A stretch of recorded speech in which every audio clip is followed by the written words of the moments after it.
On ne vieillit pas pareil entre hommes et femmes. On n'a pas le même rythme de vie, on n'a pas la même évolution. Et ça, c'est fondamental. Bonjour, c'est Pragmatic Man, bienvenue à toi sur ma chaîne, bienvenue à toi sur cette nouvelle vidéo. Avant toute chose, abonne-toi si ce n'est pas fait. Active la petite cloche là, pour avoir la notification de mes futures vidéos. Et puis commente, like, partage, etc. Alors je disais oui, l'homme et la femme ne vieillissent pas de la même façon et au même rythme. Et ça c'est fondamental, c'est très très important. Ça a beaucoup de conséquences. Pourquoi? Parce que, en fait, le couple moderne a été bâti, malheureusement, sur un mensonge qui est le mensonge de l'égalité. Le mensonge de l'égalité, c'est qu'on est pareil. Voilà, on est pareil. L'homme et la femme sont pareils. Ils ont la même intelligence, les mêmes capacités, les mêmes sentiments, et ils sont égaux face à la vie, face aux choses, face à tout. Donc, il est normal qu'ils aient les mêmes droits, les mêmes devoirs, les mêmes libertés, les mêmes tout. Bon, c'est ça le mensonge égalitaire. Je dis bien un mensonge, tout simplement. Pourquoi? Parce que c'est le contraire de la vérité. Le contraire de ce qu'on observe depuis toujours, partout, tout le temps, jusqu'à la fin des temps. On observe que ce n'est pas vrai. Qu'on n'a pas les mêmes capacités, on n'a pas le même rapport à la vie, on n'a pas les mêmes sentiments, on n'a pas le même corps. Et donc, on n'a pas aussi, c'est à ça que je voulais en venir, on n'a pas le même rythme de vieillissement. Bon, c'est des banalités, ce que je dis en vérité, mais malheureusement aujourd'hui, ce qui semble être des banalités, souvent, c'est déconcertant pour beaucoup de gens qui semblent découvrir ces banalités. Donc c'est toujours bien de le dire et de le rappeler. Donc la femme, on sait qu'elle est mature très tôt, plus tôt que le garçon, et notamment sexuellement. Elle est très consciente de son pouvoir de séduction très tôt. Elle est très consciente de l'effet qu'elle procure très très tôt. Et elle sait jouer de cela très tôt. Elle apprend à se servir de son pouvoir de séduction. Elle apprend à se servir de ce que son corps lui permet d'attirer à elle comme avantage très tôt. Elle apprend aussi à manipuler sentimentalement les hommes très tôt. Elle apprend à jouer émotionnellement avec l'homme, à faire naître en lui certains sentiments, certaines émotions, à créer de l'amour et de l'attachement de sa part et à le rentabiliser, en tirer un maximum de profit et d'être toujours à l'affût de plans plus lucratifs pour elle. Voilà. Clairement, c'est ça. Et ça, elle l'apprend très très tôt. Alors que le garçon, lui, pas du tout. Lui, c'est l'inverse. Voilà, il est très naïf et il met très longtemps à découvrir la vérité et à prendre conscience de la réalité de la vie. Donc, déjà ça, il y a une énorme différence de maturité, donc on va dire. Ensuite, il y a évidemment l'immense différence physique. C'est que la fille, encore une fois, elle est très très très attractive, on va dire, quand elle est très très jeune. On va dire, allez quoi, son pic de beauté, de fraîcheur, c'est 20 ans. Voilà, à 20 ans, elle est à son top. Après, elle arrive un petit peu à maintenir une sorte de plateau comme ça, d'attraction, tu vois, un plateau de force, de séduction, jusqu'à peu près ses 30 ans. Allez, on va être large, on va être généreux. Donc jusqu'à peu près 30 ans, toute sa vingtaine, en fait, voilà, de 20 à 30 ans, elle est à peu près à son plus haut. Voilà, elle ne pourrait pas être mieux que ça dans sa vie. Après, c'est le début de la fin. La dégringolade arrive, c'est ce qu'on appelle le fameux mur, le fameux mur qu'elle se mange. En général, au tournant de la trentaine, tu vois, à 30 ans à peu près, voilà, elle se prend un mur. C'est pour ça qu'elle a tout intérêt, arrivé à 30 ans, à être déjà casée, déjà mariée avec 1 ou 2 gosses et stabilisée. Parce que sinon, ça va être de plus en plus compliqué. Parce qu'à partir de 30 ans, c'est le toboggan vers la dégradation. Elle va commencer à être de moins en moins séduisante. Son corps va commencer à dépérir. Bon, j'emploie peut-être des termes un peu forts, mais voilà, c'est à peu près ça. Alors elle aura beau, parce qu'elle est très consciente de ça. Donc elle voit, tu vois, elle scrute. De toute façon, la femme, elle passe sa vie à être à l'affût du moindre petit détail d'évolution de son corps. Voilà, les femmes elles passent leur vie à se regarder dans les miroirs, à observer chaque centimètre carré de leur corps. Bien, leurs seins, leurs fesses, leurs doigts, leurs yeux, leurs cheveux, leur peau, voilà. Parce qu'elles savent que c'est leur capital. Voilà, elles savent que sans ça, elles n'existent plus. Bien, donc, elles voient à partir de 30 ans que ça commence à se fatiguer. Tout ça commence à se fatiguer, tu vois. Elles commencent à... Les signaux de décrépitude commencent à se manifester, tu vois. Et donc ça chute. Enfin, ça chute, voilà, on va dire gentiment. Après, tout dépend des femmes, hein, voilà. Tout dépend de son hygiène de vie, de son exposition au stress, de sa stabilité aussi affective.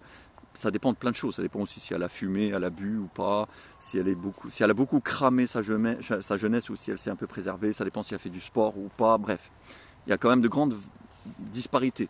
Mais je parle en général, globalement, en moyenne. En moyenne, à partir de 30 ans, ça commence à sévèrement tomber. Et à partir de 40, alors là, ça y est, c'est le début de la fin. C'est vraiment le toboggan vers le cimetière, quoi. Voilà.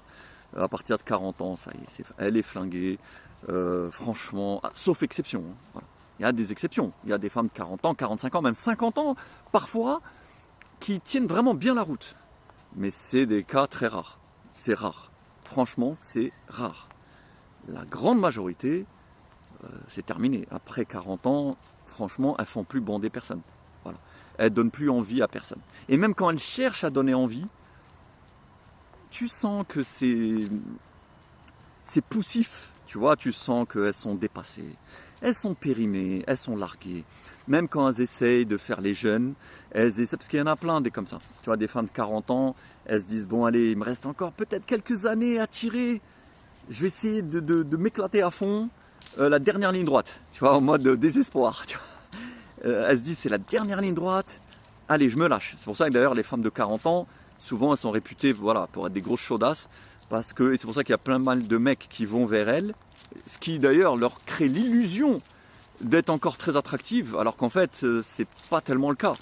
C'est surtout qu'elles deviennent très faciles. Voilà, très faciles, très ouvertes. Elles ont plus de temps à perdre. Elles font tout, absolument tout ce que tu veux, parce qu'elles doivent compenser leur perte de fraîcheur. Donc voilà, pour pas trop faire gaffe à leur corps qui commence à être flingué, elles sont obligées de te faire des trucs de ouf pour que tu kiffes, voilà, et que tu restes un peu avec elles. Donc c'est ça qui, on va dire, peut être attirant d'une certaine façon. Mais en réalité, voilà, après 40 ans, c'est encore une fois le toboggan vers la décrépitude totale, quoi. Et après 50, c'est terminé. Voilà, c'est fini. C'est voilà, cimetière des éléphants. C'est fini. Bon, ça c'est le parcours de la femme. Donc en fait, en vérité, tu vois qu'elle a une fenêtre de tir assez étroite. Voilà, en gros, la femme, elle est super attirante et elle peut vraiment, elle a un grand pouvoir d'attraction. En gros, hein, entre 15 et 30 ans. Voilà. Entre 15 et 30 ans, voilà, elle peut faire la maline. Elle peut faire la maline, elle peut avoir des exigences, tout ça. Bon. Et encore, hein, il y a aussi pas mal de jeunes filles qui sont moches, grosses, flinguées. Moi, j'en ai déjà connu, franchement, c'était abusé, c'était hallucinant. Tu te dis, mais alors elle, qu'est-ce qu'elle va devenir? Bref, mais globalement, on va dire, allez, de 15 à 30 ans, elle peut faire l'arrogante. Après, de 30 à 40, déjà, elle se prend une grosse baffe, elle commence à un peu se calmer. Après 40, c'est fini. Elle est en mode Bérésina. Voilà, tu vois, c'est le front russe à partir de 43. Tu vois, après Stalingrad, voilà, le recul sans arrêt, quoi. Bref. Alors que l'homme, voilà, ça c'est intéressant, on va en venir à l'homme. Lui, c'est pas du tout la même chose. L'homme, on va dire que physiquement, et quand je dis physiquement, c'est pas uniquement le corps, à proprement parler. Bon, le corps, le visage, les cheveux, etc. Je parle aussi du charisme, du charme, tu vois, voilà, de ce qui émane, du corps et de ce qui en émane. Donc le charme, le charisme, l'aura, l'assurance, tu vois, que ça dégage, etc. Tu vois, ça fait partie de... Eh ben ça, chez l'homme, on va dire que l'homme, il atteint son pic de séduction, enfin de capacité à séduire, d'attraction, plutôt aux alentours de, allez, on va dire quoi, 35-40 ans. Voilà, 35 ans, allez, on va dire. À partir de 35 ans, on va dire de 35 jusqu'à facile 50, 55. Tu vois, on va dire de 35 à 55. Sur une vingtaine d'années, sa période de maturité, on va dire. Tu vois, avant 35 ans, bon, il peut être beau, grand, fort, musclé, plein d'énergie, fougueux, tout ça. Et ça a aussi son charme et ça peut plaire, etc. Mais il manque un peu cette épaisseur, cette consistance. Tu vois, ce côté un peu justement mature, plus posé, plus profond, qui exerce une grande attraction auprès des femmes. Donc, l'homme, franchement, en général, on peut même dire de 30 à 55 ans. De 30 à 55, 56, 57 ans, il est très très très très bien, tu vois. Après, ça commence un peu à se fatiguer. Voilà. À partir de la cinquantaine, c'est vrai qu'il commence tout doucement, et encore. Hein. Et là, encore une fois, ça dépend de son hygiène de vie, ça dépend comment, voilà, s'il fait du sport, s'il mange bien, s'il fume pas, s'il boit pas, s'il dort bien, s'il prend soin de lui, etc. Ou pas. Ou s'il a une vie complètement éclatée, complètement... Donc le mec, il se retrouve avec un énorme bide, il n'a plus de cheveux, il lui manque 3 dents, il a déjà... il est au bord du cancer. Bon, ça dépend de la vie que l'homme a, mais on parle encore une fois en moyenne. En moyenne, l'homme a une durée d'attraction très très forte, enfin une durée un plateau, tu vois, de séduction plus large, en gros de 30 à, moi je dirais voilà, de 30 à 55. Après, à partir de 55, ça commence à décliner, voilà, le déclin commence quand même, jusqu'à 70 ans, voilà, de 55 à 70, commence à décliner, et après 70 ans, bon là ça tombe vraiment, voilà. Mais donc tu vois que c'est beaucoup plus tardif, et c'est beaucoup plus long, quoique, hein, tu vois, il y a des mecs à 70 ans, ils arrivent à être séduisants et à se trouver une femme de 40, 45, bref. Mais quand même, voilà, on va dire que l'homme, lui, il prend plus de temps pour mûrir, il prend plus de temps pour déployer ses capacités, et elle dure plus longtemps dans la vie. Et donc, c'est là où ça devient intéressant, c'est que quand la femme commence à décliner, l'homme, lui, il commence son décollage. C'est là où il y a un truc qui se passe. Et c'est là où le schéma, le cadre du couple moderne, et il commence à devenir, comment dire, inefficient, tu vois, où ça tourne plus rond. Parce que la femme, elle, à partir de 30 ans, elle décline, et elle commence à se dégrader de plus en plus, alors que le mec, lui, à partir de 30-35, il décolle. Il devient, il commence à atteindre son top, et qui se maintient très longtemps. Et c'est pour ça qu'il y a une phrase, moi, que j'aime beaucoup, je sais pas de qui elle est, enfin, bref, peu importe, qui dit en gros que la vie d'une femme s'achève à 40 ans, alors que la vie d'un homme commence à 40 ans. Parce qu'encore une fois, il n'y a pas que le corps, hein. Il y a aussi le fait qu'un mec de 40 ans, ben, il a plus de moyens financiers, il a plus d'expérience, il a plus de sagesse, de retenue, d'intelligence, de culture, de capacité, enfin de discernement. Il sait un peu mieux gérer les choses, il a déjà eu voilà, à faire tel ou tel truc, il sait gérer les femmes normalement beaucoup mieux, parce qu'il a accumulé un certain nombre d'expériences. Il a voyagé, il a vu des choses, il a vécu des choses, tout ça lui donne beaucoup de confiance en lui, beaucoup d'assurance, beaucoup de capacité, voilà, beaucoup de pouvoir sur la vie. Et donc, il commence à être extrêmement attractif. Tout ça, il peut le mettre à profit pour vivre sa best life, comme disent les jeunes. Tu vois ? Alors que la femme, elle, à 40 ans, c'est terminé. Comme on a dit, elle, c'est plutôt... C'est-à-dire que l'expérience de la vie enrichit l'homme et le grandit et lui donne plus de puissance et de capacité d'attraction. Alors que l'expérience de vie chez la femme, c'est tout l'inverse. La femme expérimentée, elle se dégrade. En fait, plus elle accumule des expériences, plus elle se dégrade, plus elle s'abîme, plus elle s'use. L'expérience de la vie use la femme, l'abîme, la dégrade, la pervertit d'ailleurs aussi, la corrompt, et surtout la détruit en fait de l'intérieur. Tu vois, la détruit, la décompose. Alors que l'expérience de vie chez l'homme fait tout l'effet inverse. Ça lui donne plus de force, plus d'aura, plus voilà, de lumière, de puissance, de profondeur. Donc on ne vit pas du tout la même chose. On n'a pas du tout le même rapport à la vie. Tu vois? Et à la vieillesse, à l'âge, à l'évolution, on n'évolue pas du tout pareil. C'est pour ça que le couple à partir de 40 ans, en fait, par exemple, toi, tu es un homme, tu as 40 ans, et tu as une femme, elle a 36 ans, bah franchement, au départ, on va dire que tu es content, elle est jeune, elle est fraîche, elle est bien, bon, ça... Mais à partir de cet âge-là, ça y est, il y a une bifurcation, tu vois. Toi, tu vas être en phase ascendante, elle sera en phase déclinante. Donc il y a un écart qui va se creuser. Donc à partir de ce moment-là, si tu restes avec elle, et surtout en mode fidélité, je vais rien voir ailleurs, je suis à fond avec toi et que avec toi, il n'y a rien d'autre, bah, c'est elle qui est gagnante et c'est toi le perdant.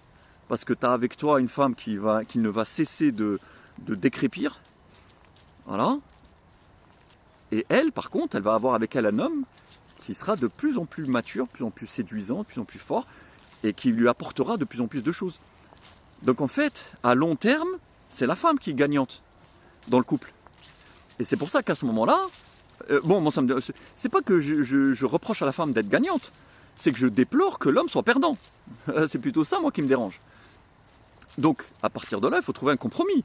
Soit le mec, il se barre et il se retrouve une plus jeune, ce qui a toujours été le cas, et c'est logique. C'est logique. Voilà. Tu largues le vieux hippopotame qui est resté, voilà, qui devient boulet, et puis tu te retrouves, voilà, la petite stagiaire de 22 ans, la petite secrétaire qui vient de débarquer, qui a 15 ans de moins que toi, et qui est, elle, par contre, toujours belle, fraîche et attirante. Alors, ils vont dire, ouais, c'est dégueulasse. Oui, alors, ouais, c'est dégueulasse.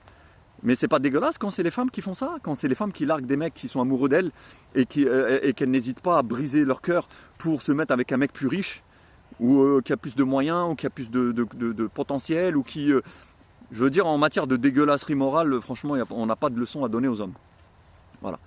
Donc, soit il largue son ancienne bonne femme qui sert plus à rien, qui est en phase de dépérissement, et il en prend une beaucoup plus jeune, beaucoup plus belle, beaucoup plus fraîche, et c'est normal. Soit, s'il est gentil et généreux avec sa bonne femme, et surtout, si elle s'est tenue tranquille et qu'elle a prouvé sa valeur, et qu'elle se montre utile à son mari, à ce moment-là, il la garde, mais à côté, il faut aussi qu'elle ait l'intelligence et le réalisme, le pragmatisme, j'ai envie de dire, hein, en tant que pragmatic man, de fermer un peu les yeux sur ces petites aventures à droite à gauche, avec notamment la petite stagiaire.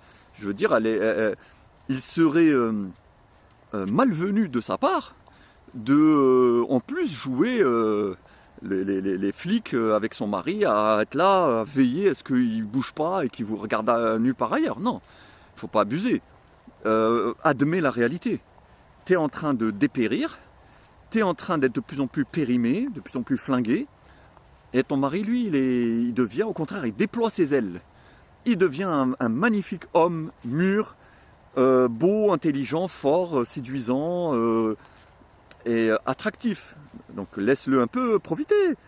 Voilà, ferme les yeux. Du moment qu'il y a un rapport comme ça de respect qui fait que, bon, il va faire l'effort de ne pas te larguer, mais en contrepartie, toi, fais l'effort de... Voilà. Reste dans ta cuisine, fais des bonnes tartes aux pommes et prends pas la tête. Voilà. S'il rentre pas ce soir, commence pas à le harceler de 500 messages. Voilà, s'il te dit je suis avec des potes, on regarde un match de foot, cherche pas à savoir si c'est vrai ou si il est ailleurs dans un Airbnb avec sa secrétaire. Je dis sa secrétaire, ça peut être n'importe qui. Bref, voilà. Donc tu vois cette différence, ce différentiel d'évolution entre l'homme et la femme, par rapport à la vie, par rapport au vieillissement, à l'âge, au corps, au charisme, à l'aura, toutes ces choses-là. Je veux dire, on doit en tenir compte. Et c'est pour ça que le couple moderne qui impose à l'homme, finalement, d'être scotché à son hippopotame à vie, ça va pas. Il y a un problème quelque part. Ça devient très vite au détriment du mec. Ça devient très vite une arnaque en fait. C'est-à-dire que le mec il est là, non. C'est normal, moi je trouve qu'il puisse avoir des compensations à l'extérieur. Voilà. Surtout que voilà, la concurrence arrive. Il y a des nouvelles vagues qui viennent, qui cherchent et qui sont pleines de vigueur. Hein, et donc voilà. Il faut juste faire preuve de réalisme.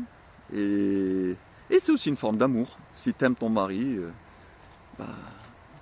regarde-toi dans un miroir et accepte voilà, de ne pas lui faire subir les outrages que le temps te font subir à toi-même.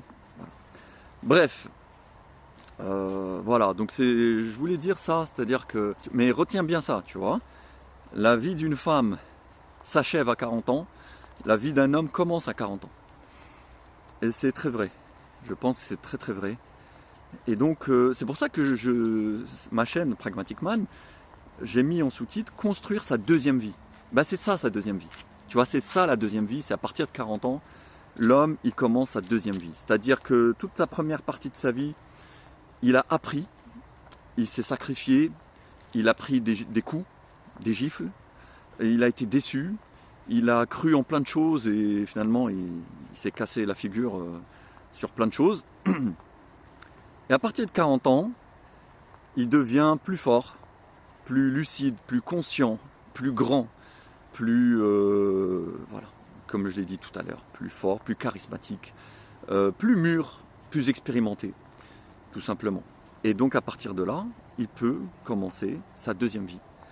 Où là, bah c'est à son tour, la roue tourne. Tu vois, la femme, elle s'éclate à 20 ans, l'homme, il commence à s'éclater à 40. Voilà. La roue tourne, et il faut l'accepter. Toi, à 20 ans, tu galérais, elle s'éclatait, à 40, c'est le contraire. Alors, il y a des femmes à 40, elles veulent continuer à s'éclater aussi, mais comme je l'ai dit tout à l'heure, c'est juste, elles crament les dernières cartouches, quoi. Voilà. Elles crament les dernières cartouches pour faire illusion, en fait. Voilà, mais c'est mort.